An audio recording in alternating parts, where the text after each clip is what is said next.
యెహోయాదా ఎప్పుడైతే చనిపోయాడో ఈయన బుద్ధి మారిపోయింది, ఈయన జ్ఞానము తొలగిపోయింది ఈయనలో నుంచి.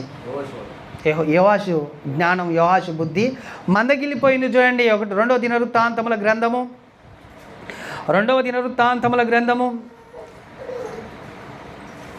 24వ అధ్యాయం 25వ వచనం, లేకపోతే 24వ అధ్యాయం 15 నుంచి చూడండి. యెహోయాదా దినములు గడిచిన వృద్ధుడై చనిపోయెను. అతడు చనిపోయినప్పుడు 130 ఏండ్ల వాడు. అతడు ఇజ్రాయిలులో దేవుని దృష్టికిని తన ఇంటి వారి దృష్టికిని మంచివాడై ప్రవర్తించినట. ఎవరండి? ఎవరు? యెహోయాదా. ఎవరైనా? యోవాషుకు బుద్ధి నేర్పించిన ఆయన, యోవాషుకు జ్ఞానం నేర్పించిన ఆయన, యోవాషుని పుట్టించి కనికరించి కదా, అతల్య చంపుతుంటే ఆమె దగ్గర నుంచి తీసుకొచ్చి కాపాడి రాజుగా నియమించి బుద్ధిని నేర్పించి రాజ్యం మీద పరిపాలన చేయమని నియమించిన ఆయన చనిపోతున్న దినాలలో ఆయన గురించి రాయబడిన సాక్ష్యం ఏంటంటే, యెహోవా యందు చాలా జాగ్రత్తగాను భయభక్తులు కలిగి నడుచుకున్నాడంటే ఆయన చనిపోయిన తర్వాత ఏం జరిగిందో చూడండి. గనుక జనులు దావీదు పట్టణమందు రాజుల దగ్గర అతన్ని పాతిపెట్టారు. ఎక్కడ పాతిపెట్టారు? రాజుల దగ్గర పాతిపెట్టారు. అక్కడ అండర్లైన్ చేసుకోండి, రాజుల దగ్గర పాతిపెట్టారు. భక్తుల యొక్క పాఠాలలో నుంచి మనము జ్ఞానాన్ని నేర్చుకుంటున్నాం అనేది గ్రహిస్తే మీరు వినాలి, ధ్యానించాలి, అవసరమైతే చూడండి కదా. కింద చూడండి ఏమైందో ఇప్పుడు. యెహోయాదా చనిపోయిన తర్వాత యూదా అధిపతులు వచ్చి రాజునకు నమస్కారం చేసిరు. రాజు వారి మాటకు ఏం చేసిండట? సమ్మతించి ఏం చేసిండు? కింద చూడండి. జనులు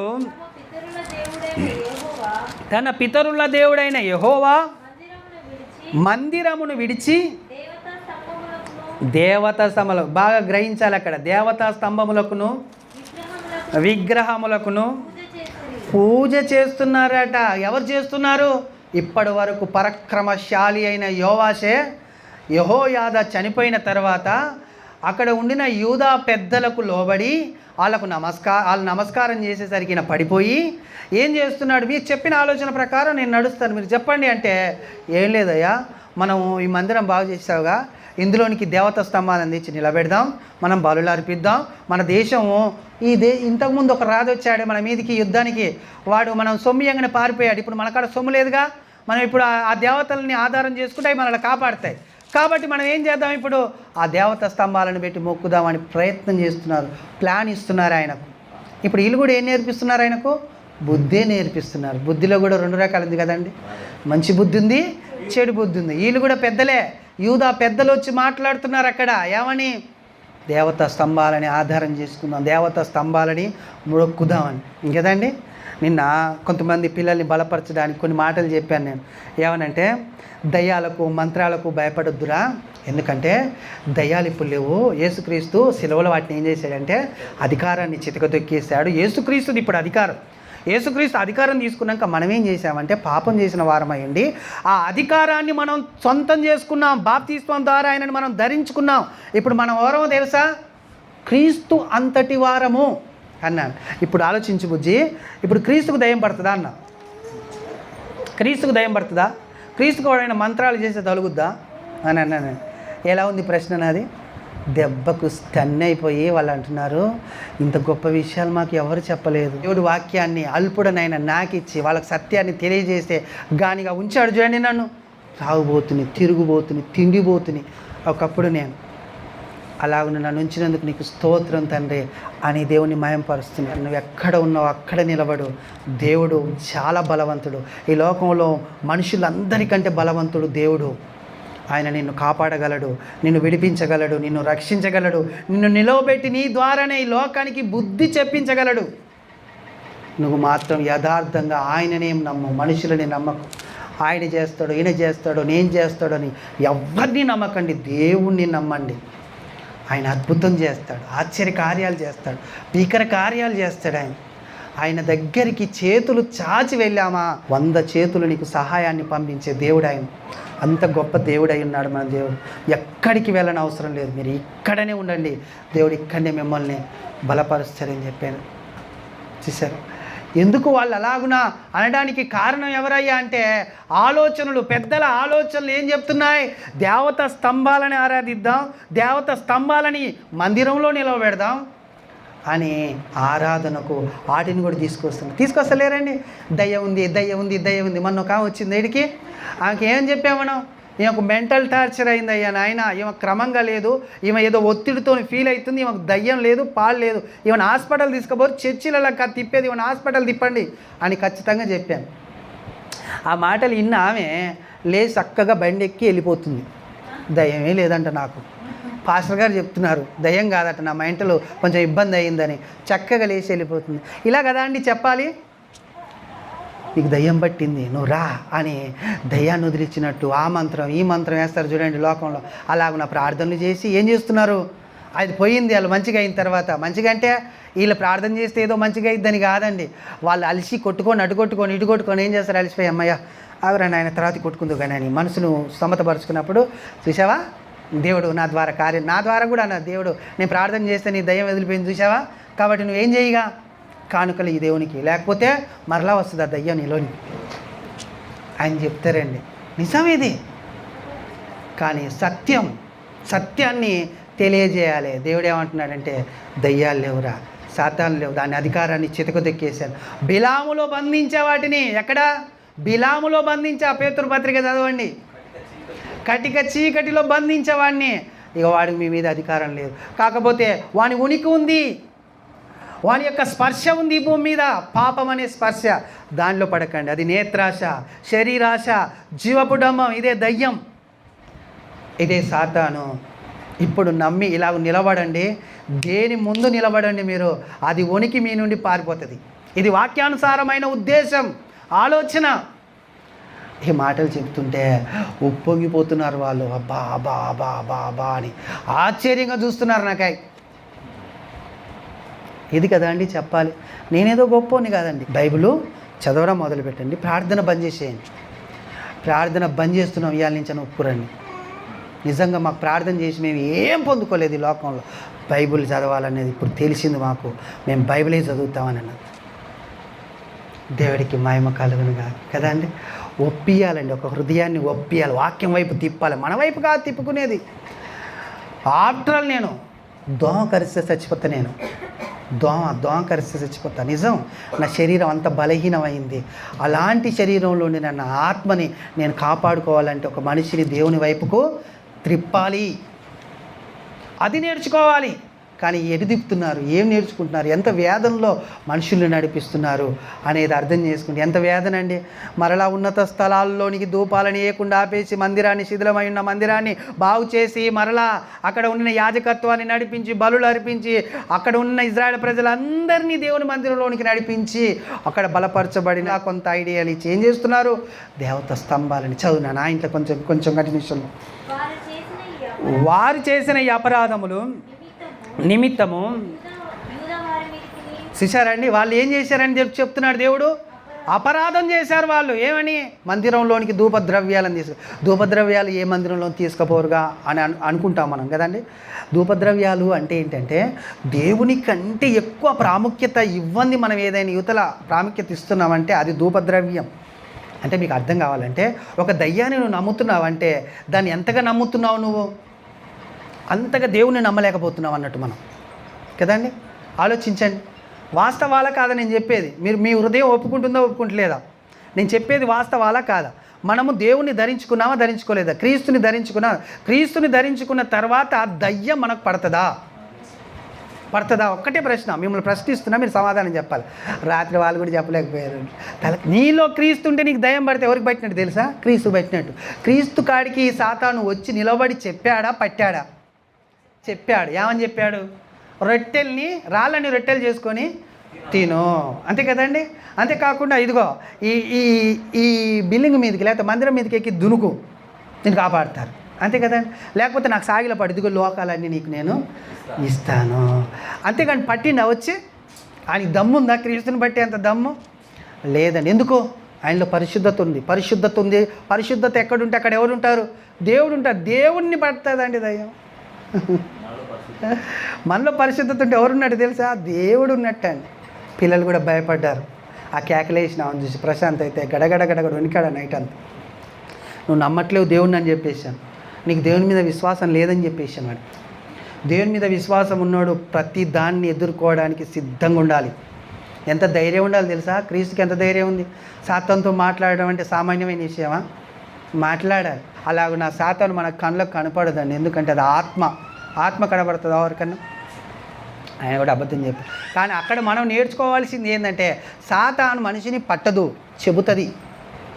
అక్కడ కూడా మనం నేర్చుకోవచ్చు. అబద్ధంలో కూడా నిజం ఉంది. సాతాను ఏమి మనిషిని పట్టదు. ఆయన కూడా చెప్పేశాడు, మాట్లాడింది నాతో అక్కడక్కడికి వెళ్ళకు నువ్వు అని చెప్పింది. అది చెప్తుంది, ప్రేరేపిస్తుంది. కానీ ఆ రూపం వచ్చింది, నన్ను పట్టుకుంది, ఇదంతా అబద్ధం. నేను కూడా పట్టుకోలేదు. అది యేసుక్రీస్తు ప్రభు వారు నన్ను తాకి చూడండి, నా శరీరం భూతం శరీరం కాదు అని తాకితే వాళ్ళకి కనబడలేదు. శరీరం తలిగిందా? తలగలేదు. అక్షయమైన శరీరం అండి. తాకిందా? తాకలేదు. తాకింది. భూతానికి తాకదు, భూతానికి శరీరం ఉండదు. అది ఆత్మ అని చెప్పిండు యేసుక్రీస్తు ప్రభు వారు. భూతం అంటే మరలా మనుషులు దయ్యం అవుతారు అనేది భ్రమ. ఆమె వచ్చి వాళ్ళ కుమార్తె అంటుంది, మా అమ్మకి ఈ ఊరు దయ్యమే పట్టి మా అమ్మని పీడిస్తుంది. ఆ పాస్టర్ గారు ఎలగొట్టిండు మొన్న, మరలా ఎరగొడతాడు, అందుకే వచ్చినాం మేము అని చెప్తున్నాను. నువ్వు దయ్యం ఉందని నమ్మితే నిజంగానే దయ్యం వస్తుంది నీ కాడికి. అది ఎవడో కాదు, సాతానే. అది వేరే దయ్యాలు ఏం కాదు, సాతానే. ఎందుకంటే మనుషులకు చచ్చిపోయిన తర్వాత పాతాళంలోకి వెళ్తారు, మరలా తిరిగి వాళ్ళు బయటికి రారు అని ఖచ్చితంగా బైబిల్ చెప్పింది. వాళ్ళకి ఏ పని లేదు, వాళ్ళు ఏమైనా హింస అనుభవించవలసిందే పాతాళంలోకి. ఎవరు? దేవుణ్ణి నమ్మని వాళ్ళైతే. దేవుణ్ణి నమ్మిన వాళ్ళైతే పరదేశిలో ఆయన దినం కొరకు ఎదురు చూడాలి, తీర్పు దినం కొరకు. ఈ రెండే జరుగుతాయి సత్యంగా. మనుషులు దయ్యాలు అస్సలు కారు. సాతాను కూడా దయ్యం లాగున మన కాడికి రాదు, పాపం చేయమని ప్రేరేపిస్తుంది. దేవుని దగ్గరికి వెళ్లకుండా అడ్డుకట్టేస్తుంది. దేవుణ్ణి ధ్యానించకుండా, ప్రార్థించకుండా, కీర్తించకుండా, దేవుణ్ణి మహిమపరచకుండా, దేవుణ్ణి నీ హృదయంలోనికి తేకుండా నానా ప్రయత్నాలు చేస్తాడు వాడు. అంతేగా నిన్ను పట్టడు. ఆయనకి అంత ధైర్యం లేదు, అధికారము. ఒకవేళ నిన్ను పట్టాలన్నా, నిన్ను నాశనం చేయాలన్నా మరలా వాడు ఆడికి వెళ్ళాలి, దేవుడి దగ్గరికే వెళ్ళాలి. యోబు కాలంలో చూడండి, యెహోషాపాతు ఆహాబు కాలంలో మీకే చెప్పిన ఆ వాక్యాలను మీరు ధ్యానించండి. మరలా దేవునికి అడిగిపోయి ఆజ్ఞ తీసుకొని వాడు నీ దగ్గరికి రావాలి. ఇది సత్యం, ఇది నమ్మండి, ఇది మీ హృదయాల్లో ఉంచుకోండి. మిమ్మల్ని చూస్తే అన్నీ భయపడతాయి. లేక లోకంలో చెప్పినట్టు ఇదిగో ఆ దేవత స్తంభాల్లో దయ్యం. ఇర్మియా గ్రంథంలో ఒక మాట ఉంటుందండి, అది కీడు చేయలేదు, మేలు చేయలేదు. ఈ మాటను బిర్రో పట్టుకోండి.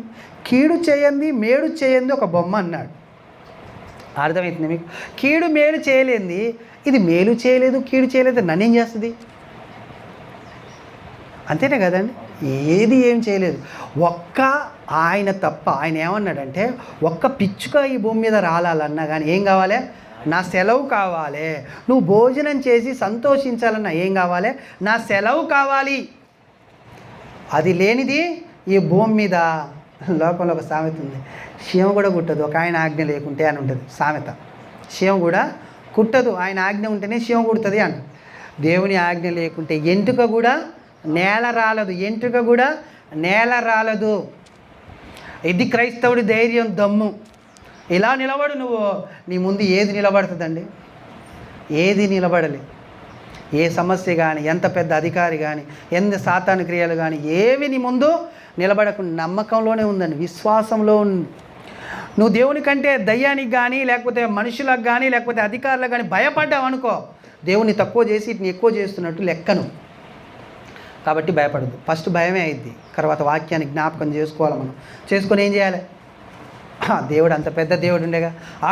మహాకాశంలో పట్టజాలని ఆత్మ అయిన దేవుడు నా చెంత ఉన్నాడు, నా దగ్గరున్నాడు, నాలో ఉన్నాడు. నేను భయపడతానా? సమస్యకు భయపడతానా? రోగం ఏపాటిదండి? కాలు నొప్పి ఏపాటిది, కీలు నొప్పి ఏపాటిది, కిడ్నీ నొప్పి, ఇవన్నీ ఏపాటివి అన్నీ. వెళ్ళాక ఉదయం పాట పాడుతుంటే ఎంత గట్టిగా పాడాలని ఉద్యోగం వచ్చింది తెలుసా అండి నాకు. ఈ రేకులు లేచిపోవాలి నేను పాడితే అన్నంత ఉద్యోగం వచ్చింది. అది ఏందనుకుంటున్నారు? పరిశుద్ధాత్మ స్పందన. అది నీలో ఉందనుకో, నువ్వు ఒక నిప్పు కొరిమిలాగా కనబడతారట. మనం ఎవరికి? సాతానుకండి. యెహోషువని మన ధ్యానించం గుర్తుందా మీకు? యెహోషువని ఏమన్నాడు యెహోవా దూత? కొరిమయ్యా, ఆడు మరణమైన వాడంటావేంటి, కొరిమిలా కనబడుతుంటాడు మాకు అన్నాడు. దూతలు, పరలోకంలో దూతలు మనల్ని కొరిమిలా చూస్తున్నారు. మనం ఏం చేస్తాం? మనం బలహీనులు, డాక్టర్ కాడు ఉరుకుతాం, అటు ఉరుకుతాం, ఇటు ఉరుకుతాం. గద్దించాలి ప్రతి దాన్ని, ధైర్యంగా నిలబడాలి ప్రతి దానికి కదండి. చిన్న చిన్న ఇబ్బందుల్లో కూడా భయపడకూడదు, చింతించకూడదు. నీ చింత నా మీదే అన్నాడు. చింత ఏమంటే ఏదో ఆలోచన, ఏదో పరిస్థితులు బాగలేని స్థితి కాదండి. నీకు వచ్చే సమస్య చింత నేను చింతిస్తుంది. ఆ సమస్యని వెంటనే దేవా ఇది నేను భరించలేను, నీ మీద వేస్తున్నా అని దేవునికి అప్పజెప్పేస్తే జయం, నీకు జయం. ఇక ఇక్కడి నుంచి మొదలు పెడితే ఈయన ఘోరమైన పరిస్థితుల్లోనికి వెళ్ళిపోయి పతనమైందట. యెహోయాదా చనిపోయినప్పుడు రాజులని సమాధిలోనికి తీసుకెళ్ళినట్టు, రాజులని సన్మానించినట్టు యెహోయాదా యాజకుడు అయినప్పటికీ సన్మానించారు. కానీ ఈయన సావు ఎలా అయింది చూడండి. 25వ వచనంలో, 24వ అధ్యాయం 25వ వచనం. వారు యోవాషును విడిచిపోయినప్పుడు మిక్కిలి రోగి అయి ఉన్నాడు. అప్పుడు యాజకుడైన యెహోయాదా కుమారుల ప్రాణహత్య దోషము నిమిత్తము అతని సేవకులు అతని మీద కుట్ర చేసి అతడు పడక మీద ఉండగా అతన్ని చంపేశారు. అతడు చనిపోయిన తర్వాత జనులు దావీదు పట్టణమందు అతన్ని పాతిపెట్టిరి గాని అంటున్నాడు. ఇక్కడ ఆలోచించాలి, అతన్ని పాతిపెట్టిరి గాని. చూశారండి, రాజుల సమాధిలో పాతిపెట్టే అంత లేదురా నీకు. వీళ్ళు చాలా గొప్పవాళ్ళు. వీళ్ళు ఈ రాజులు దేవుని కొరకు పాటుపడిన వాళ్ళు. నువ్వేం చేశావు? దేవతా స్తంభాలను డైరెక్ట్ తెచ్చి మందిరంలో పెట్టినావు, నువ్వు మంచోడివి కాదు అని తీసుకెళ్ళి ఏం చేశారట, రాజులు పాతిపెట్టిన స్థలంలో పాతిపెట్టక వేరే స్థలంలో యెహోయాదాని ఎక్కడ పాతిపెట్టారు? రాజులు పాతిపెట్టిన స్థలంలో పాతిపెట్టారట యెహోయాదాని. ఎందుకు? ఆయన గొప్ప బుద్ధి నేర్పాడు, జ్ఞానాన్ని నేర్పాడు, యోవాషుని నిలబెట్టాడు, గొప్ప స్థితిని అనుగ్రహించాడు కదా. బుద్ధి ఎవరు నేర్పాలి? యాజకులండి. ఆ రోజులలో ఇజ్రాయేల్ ప్రజలకు ఎవరు నేర్పాలి? యాజకులు నేర్పాలి. కానీ యాజకులే అస్తవ్యస్తంగా ఉన్నారు ఆ కాలంలో కదా. యెహోయాదా తప్ప ఎవరునూ కరెక్ట్గా లేరు. ఈ మందిరాన్ని బాగు చేయడానికి మాకేమైనా పని మేము చేయమని 23 సంవత్సరాల నుంచి ద్రవ్యం తీసుకొని ఇష్టం వచ్చినట్లు వాడుకొని అక్కడి నుంచి పక్కకి వెళ్ళిపోయారు. లోకంలో చేసిన మనుషులు కూడా కనీసం ఉంటుంది, ఇంత తిన్నాం కదా మనము, కనీసం కొంచెమన్నా చేద్దామని. కానీ అలా కూడా లేకుండా వాళ్ళు ప్రయాసం పడ్డారు. ఇంకో వచనం చూద్దామండి చివరిగా. హెబ్రీ పత్రిక 12వ అధ్యాయము 25వ వచనం. మీకు బుద్ధి చెప్పుతున్న వారిని నిరాకరింపకుండానట్లు ఏం చేయాలన్నట్టండి? ఎవరైతే మనకు బుద్ధి చెప్తున్నారో, బుద్ధి ఎవరు చెప్తున్నారు ఇప్పుడు? దేవుడు కదా అండి. దేవుడు బుద్ధి చెప్తున్నప్పుడు మనం ఏం చేస్తాం? నిరాకరిస్తాం. ఎప్పుడయ్యా మేము నిరాకరించింది కదా, ఎప్పుడయ్యా మేము నిరాకరించింది అంటాం కదా. ఇక్కడ ప్రార్థన జరుగుతుంది అనుకో, ఇక్కడ వాక్యం చెప్తుంది అనుకో, మీరు ఇళ్ళల్లో ఉన్నారు అనుకో, నిరాకరించినట్టే దేవుని, అంతేనా కదండి. ఇక్కడ వాక్యం చెప్పినప్పుడు, ప్రార్థన జరుగుతున్నప్పుడు, ఒక సంఘంలో క్రమం ఉన్నప్పుడు ఆ క్రమాన్ని మనం ఉల్లంఘించి ఏదో ఒక పని పెట్టుకొని ఇంట్లో ఉన్నాం అనుకో, విసర్జించినట్లే. మీకు మొన్ననే చెప్పాను, బుద్ధిపూర్వకమైన పాపం ఉంది, క్రైస్తవులకు చేస్తున్నారు. ఎలా అంటే ఆయనే చెప్పాడు హెబ్రీ పత్రిక 10వ అధ్యాయం 25వ వచనంలో ఏమన్నాడంటే, సమాజముగా కూడుకుంటున్నప్పుడు నువ్వు కూడుకోకపోవుట బుద్ధిపూర్వకమైన పాపము అని చెప్పేశాడు. మనకు ఓపిక ఉండి, మనకు అనుకూలతంగా ఉండి మనం రాలేదనుకో, ఏం చేస్తున్నట్టు? క్రమాన్ని, బుద్ధి కలగజేస్తున్న స్థలంలో బుద్ధి నేర్చుకోకుండా దాన్ని అడ్డు పెట్టుకుంటున్నాము అనేది మనము తెలుసుకోవాలి. అందుకనే మీరు విసర్జించకండి. వారు భూమి మీద నుండి బుద్ధి చెప్పిన వారిని నిరాకరించినప్పుడు తప్పించుకొనలేకపోయిన ఎడల పరలోకంలో ఉండి బుద్ధి చెప్పుచున్న వాడిని విసర్జిస్తున్న మనము. చూసారండి, నేను చెప్తున్నా అండి ఈ మాట, దేవుడే అంటున్నాడు కదా. మీరు దేవుణ్ణి నిరాకరించారు అనుకో, మీరు తప్పించుకోలేరుగా. ఆయన నిరాకరించకండి, ఆయన బుద్ధి చెబుతున్నాడు. బుద్ధి ఎక్కడ చెప్తున్నాడు? మందిరంలో వాక్యం ద్వారా బుద్ధి చెబుతున్నాడు ఆయన మనందరికీ, నాకు కూడా, మీతో పాటు. కాబట్టి మనం తప్పకుండా, నేను మీలాంటి మనిషినే కదండి, నాకు ఆశలు, కోరికలు, పనులు అన్నీ ఉంటాయి. కానీ నేను కూడా నేను చేస్తున్నాను కరెక్ట్ టైంకి గడగడు అలాగున బుద్ధి చెప్పేవాడిని దేవుడు బుద్ధి చెప్పడానికి ప్రయత్నం చేస్తున్నాడు. మనం నిరాకరించకుండా ఉంటే తప్పించుకుంటాం, నిరాకరిస్తే తప్పించుకోలేవు. ఎక్కడి నుంచి? ప్రతి పరిస్థితి నుంచి అండి. ఇది నిజం. ఇది చివరికి చూద్దాం మనం చచ్చిపోయిన తర్వాత ఆ పరలోకంలో అనుకోకండి. ఇక్కడనే మనకు చాలా వస్తాయి. అప్పుడు తప్పించుకోవాలంటే ఇప్పుడు మనము ఆయనకు లోబడాలి. ఆయన మాటలను విని వాటిని హృదయంలో దాచుకొని వాటిని జరిగించి ఆయన విధికి లోబడితే తప్పకుండా తప్పించబడతాము. తప్పించబడ్డాడు యోవాషు ఒక స్థితి వచ్చినప్పుడు. కానీ మరలా అదే స్థితి వచ్చింది, తప్పించబడలేదు. ఎందుకో? బుద్ధి కరెక్ట్గా లేదు ఆయనది. యూదా పెద్దలు ఆయన బుద్ధిని మార్చేశారు. యెహోయాదా మాత్రము బుద్ధి నేర్పించాడు. ఆ బుద్ధి ప్రకారం నడిచినప్పుడు పెద్ద సైన్యం వచ్చి ముందు నిలబడ్డా కానీ వాటి నుంచి తప్పించబడ్డాడు. అది గుర్తుపెట్టుకోవాలి. ఈ లోకంలో నేను చెప్పాను కదా, చిన్న దోమ కరిస్తే తట్టుకోలేదు ఈ శరీరం. ఏదో ఒక టైంలో మనకు తప్పకుండా ఇబ్బంది వస్తుంది. ఆ రోజు ధైర్యంగా నిలబడాలి నువ్వంటే ఈరోజు బుద్ధి చెబుతున్న వాడిని నిరాకరించొద్దు, తృణీకరించొద్దు, విసర్జించొద్దు కదండి. నిన్న ఇద్దరం ప్రార్థన చేశాం. ఇంతమంది సంఘం ఉంది. శనివారం ఉపవాస ప్రార్థన. శనివారం ఉపవాస ప్రార్థన ఎందుకు పెట్టాను తెలుసా అండి? ఆదివారం కొరకు సిద్ధపడాలి. ఆదివారం ఎందుకు సిద్ధపడాలి తెలుసా మీకు? విశ్రాంతిలోనికి మనం వెళ్ళాలి, పరలోకంలోనికి. కాబట్టి రావడానికి ప్రయత్నం చేయండి. సిద్ధపాటు లేకుంటే మనం ఆదివారం లేటుగా వస్తాం. పనులు ఎన్నో వచ్చి మన ముందు నిలబడతాయి కదా. నేను ఇది కూడా చెప్పొద్దు అనుకుంటానండి. దేవుడు నన్ను ప్రేరేపిస్తూ ఉంటాడు. మీరు లోబడిరంటే మీరు భవిష్యత్తులో గొప్పోళ్ళు అవుతారు. మీరు ఒకవేళ లోబడలేదనుకుంటే మీరు ఆలోచించండి. నేను క్రీస్తుకు దాసుని అవుదాం అనుకుంటున్నాను, మనుషులకు కాదు. మనుషుల సంతోషపెట్టువాడినైతే క్రీస్తునకు దాసులను కాకనే పోదును. మీ ఇష్టం వచ్చినట్లు మీరు ఉన్నా కానీ నేను చెప్పకుండా ఉన్నాను అనుకో, మిమ్మల్ని సంతోషపెట్టేవాడిని అవుతా, మీ ఇష్టానుసారంగా వదిలిపెట్టిన వాడిని అయితే. అలా వదిలిపెడితే క్రీస్తు ప్రాణం పెట్టవలసిన అవసరం ఏమి రాకపోయి ఉండేది మరి కదండి. కాబట్టి కాపరి అనేవాడు ఎలా ఉండాలంటే చెప్పాలి, ప్రార్థన చేయాలి, అవసరమైతే ప్రాణం పెట్టే అంతగా ఉండాలి. అలాగ ఉండేవాడైతే ఉండో లేకపోతే పక్కకు జరగనేస్తాడు దేవుడు. కాబట్టి వినండి, ఆశీర్వాదం తెచ్చుకోండి, దీవించబడతారు, గొప్పగా దీవించబడతారు. అన్యజనులు చెప్పారు నాకు నిన్న మొన్ననే, దేవుని పిల్లలు నాకు చెప్పారు, ఇది క్రమంగా ఎదుగుతున్న సంఘం, దీనికి ఏది అడ్డు నిలవలేదు. కాబట్టి మనం బలపరచబడి ముందుకు కొనసాగుదాం. దేవుడి మాటలు దీవించి మన హృదయంలో ఉంచునుగాక. ఆమేన్, ఆమేన్. ప్రార్థన చేసుకుందాం. అందరం మోకరించినట్లయితే. స్తోత్రములు తండ్రి, మా పరిశుద్ధుడైన పరలోకపు తండ్రి, నీ కుమారుడైన యేసుక్రీస్తు నామమున పరిశుద్ధాత్మ సహాయం చేత కొన్ని మాటలు నాయన మేము ధ్యానించాం. అవును తండ్రి, బుద్ధి నేర్పువారు ఉన్నప్పుడు నేర్చుకొని దాని ప్రకారం నడవాలి. లేకపోతే నా తండ్రి విసర్జింపబడిన వాళ్ళం అవుతాము, తప్పించుకోలేకపోతామని వాక్యం సెలవిస్తుంది. అవును నాయన, దానికి సాదృశ్యంగా యోవాషు తప్పించుకోలేకపోయాడు. మరణకరమైన రోగం వచ్చి అతడు చనిపోయినట్లుగా రాజుల సమాధులు పాతి పెట్టబడకుండా ఆయా విసర్జింపబడిన వాడిగా నాయన అతడు మా మధ్యలో కనబడుతున్నాడు తండ్రి. యెహోయాదా బుద్ధి చెప్పి నడిచినప్పుడు అతడు నాయన తప్పింపబడ్డాడు. నా తండ్రి శత్రురాజులు వచ్చినప్పుడు అక్కడి నుంచి విడిపింపబడ్డాడు నాయన.